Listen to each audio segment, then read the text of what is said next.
Hi everyone, আমার channel cooking studio by উম্মির আরেকটি পর্ব দেখার জন্য সবাইকে ওয়েলকাম জানাচ্ছি। আজকে আমি যে রেসিপিটি নিয়ে হাজির হয়েছি সেই আইটেমটির নাম হচ্ছে শিক কাবাব।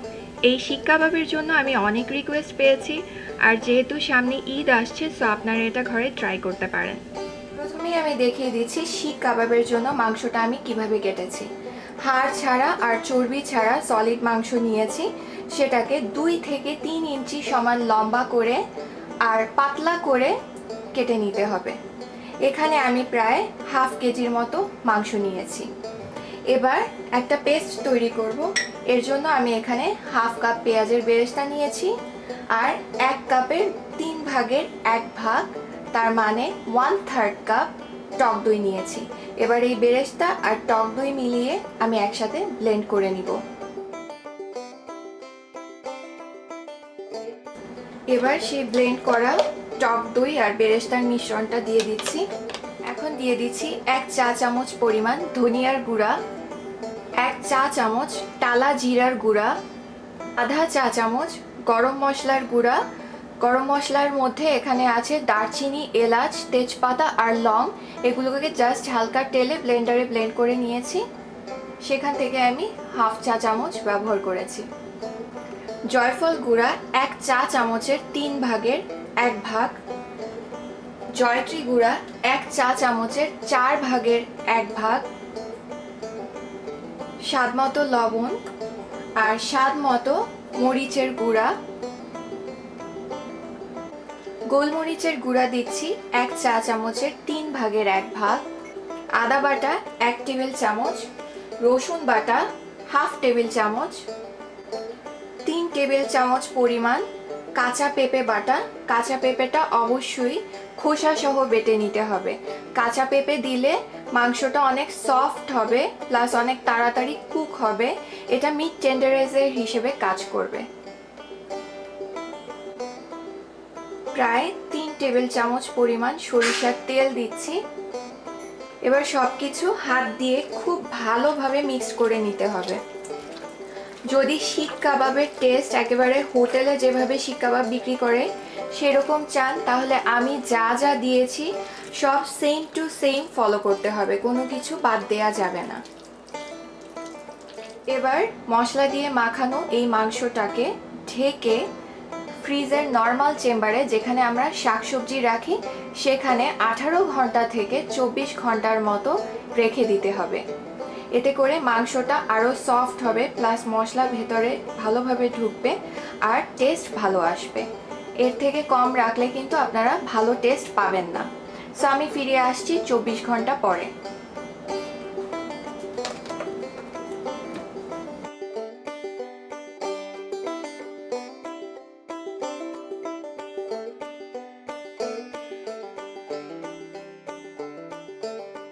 আমি আগে থেকে কয়েকটা শিক কাবাব গেঁথে রেখেছি, কিন্তু তারপরে আপনাদেরকে দেখিয়ে দিচ্ছি। ফার্স্টে এরকম গেঁথে নিয়ে টুইস্ট করে আবার গেঁথে নিতে হবে। প্রত্যেকটা মাংস ফার্স্টে গেঁথে নিতে হবে, দেন আবার টুইস্ট করে গেঁথে নিতে হবে। এতে করে মাংসটা সহজেই কাঠি থেকে খুলে যাবে না, কারণ মাংসটা কিন্তু অনেকক্ষণ ম্যারিনেট করার কারণে অনেক নরম হয়ে যায়। এছাড়া আপনারা যদি এরকম বাঁশের কাঠি ব্যবহার করেন, তাহলে কিন্তু সেটা আগে থেকে 30 মিনিট নর্মাল পানিতে ভিজিয়ে রাখবেন। এতে করে আমরা যখন এই শিক কাবাবটাকে ফ্রাই করব তখন আর এটা পুড়ে যাবে না। আর যদি আপনারা মেটালেরটা ব্যবহার করেন তাহলে তো আর কিছুই করতে হবে না, জাস্ট একটু তেল মাখিয়ে নিলেই হবে। এরকম করে প্রত্যেকটা গেঁথে নিতে হবে।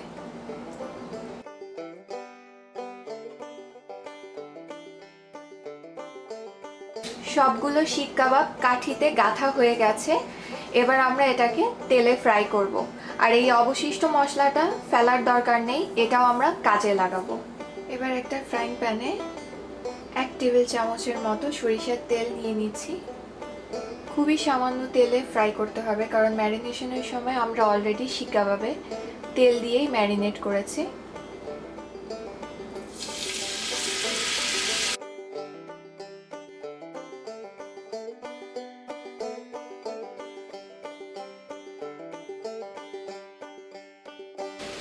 কোনো এক্সট্রা পানি বা ঢাকনা দেবার দরকার নেই। এই কাবাব থেকেই পানি বের হবে আর সেই পানিতেই কাবাবটা সিদ্ধ হয়ে যাবে। অনেকক্ষণ পেঁপে দিয়ে ম্যারিনেট করার কারণে এই মাংসটা যেরকম সফট থাকে সেরকম পেঁপেটা মাংসটাকে তাড়াতাড়ি সিদ্ধ হতে সাহায্য করে। আপনারা চাইলে এটা ওভেনেও করতে পারেন। এর জন্য 400 ডিগ্রি ফারেনহাইটে প্রায় 45 থেকে 50 মিনিটের মতো সময়ে বেক করলেই হয়ে যাবে। ম্যারিনেশনের যে এক্সট্রা মশলা আছে সেটা নিয়ে এরকম উপর দিয়ে দিতে হবে। অপোজিট সাইড হয়ে গেছে, সো এখন আমি উল্টে দিচ্ছি। এতে করে যে এক্সট্রা মশলাগুলো দিলাম সেগুলো কুক হয়ে যাবে। শিক কাবাবটা হয়ে গেছে, আমি চেক করেছি, এই যে দেখেন। সো এখন আমি চুলা থেকে এটাকে নামিয়ে নিব। এবার একটা কয়লা নিয়ে আমি চুলায় গরম করে নিব। অনেকেরই প্রশ্ন থাকতে পারে কয়লা কোথায় পাবেন। এলাকার যে ছোট হোটেলগুলো আছে সেখানে গিয়ে কয়লা চাইলেই ওরা এমনিতেই দিয়ে দেয়। আর যদি দেশের বাইরে থাকেন তাহলে তো বারবিকিউয়ের জন্য আলাদা কয়লা কিনতেই পাওয়া যায়, সেই কয়লা ব্যবহার করলেই হবে। কয়লার এফেক্টটা আসলে শিক কাবাব বানালে খুবই জরুরি, কারণ এতে করে বাইরের হোটেলে যে একটা স্মোকি একটা ফ্লেভার আসে সেই ফ্লেভারটা ঘরে বসেই পাওয়া সম্ভব। আর যদি কয়লা না পান তাহলে কোনো কথা নেই, এছাড়াও আপনার শিক কাবাব হবে, টেস্টও ভালো হবে, কিন্তু কয়লার স্মোকটা দিলে আরও বেশি টেস্টি হয়। কয়লাটা গরম হয়ে গেছে, চুলাটা বন্ধ করে দিচ্ছি। বন্ধ করে এই শিক কাবাবের ঠিক মাঝ বরাবর একটা ফয়েল বসিয়ে এর ওপরে কয়লাটা বসিয়ে দিচ্ছি। আপনাদের বাসায় ফয়েল না থাকলে আপনারা যে কোনো পিরিচের উপরেও বসাতে পারেন।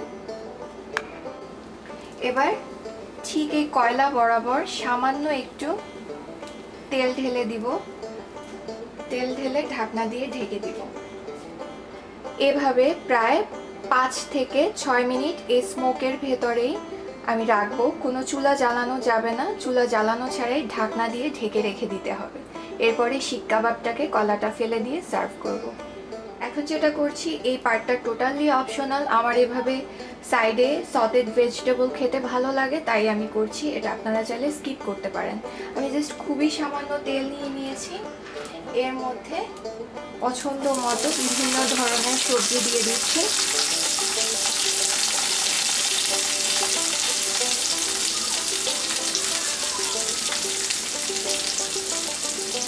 আর দিয়ে দিচ্ছি সামান্য একটু লবণ আর গোলমরিচের গুঁড়া দিয়ে প্রায় 3-4 মিনিট চুলায় নেড়ে চেড়ে আমি এটাকে তুলে নেব। আমি এখানে পেঁয়াজ, টমেটো, 2 ধরনের বেল পেপার বা ক্যাপসিকাম যেটাই বলেন, হলুদ আর সবুজ কালারের নিয়েছি। হয়ে গেছে, এখন নামিয়ে নিব। দেখলেন তো ঘরে থাকা উপাদান দিয়েই কত সহজে তৈরি করে ফেললাম শিক কাবাব। আমি এটাকে সটেড ভেজিটেবল আর গার্লিক নান দিয়ে সার্ভ করেছি। গার্লিক নানের টিউটোরিয়াল অলরেডি আপনারা আমার প্লেলিস্টে অথবা আমি ডেসক্রিপশন বক্সে দিয়ে দিব, সেখানে পেয়ে যাবেন। আশা করি এই রেসিপি ভালো লেগেছে আর এবারের কোরবানির ঈদে অবশ্যই এটা ট্রাই করবেন। ট্রাই করে আমাকে জানাবেন কেমন হয়েছে। আজকে তাহলে এখানেই বিদায় নিচ্ছি। সবাই ভালো থাকুন, সুস্থ থাকুন। আল্লাহ হাফেজ।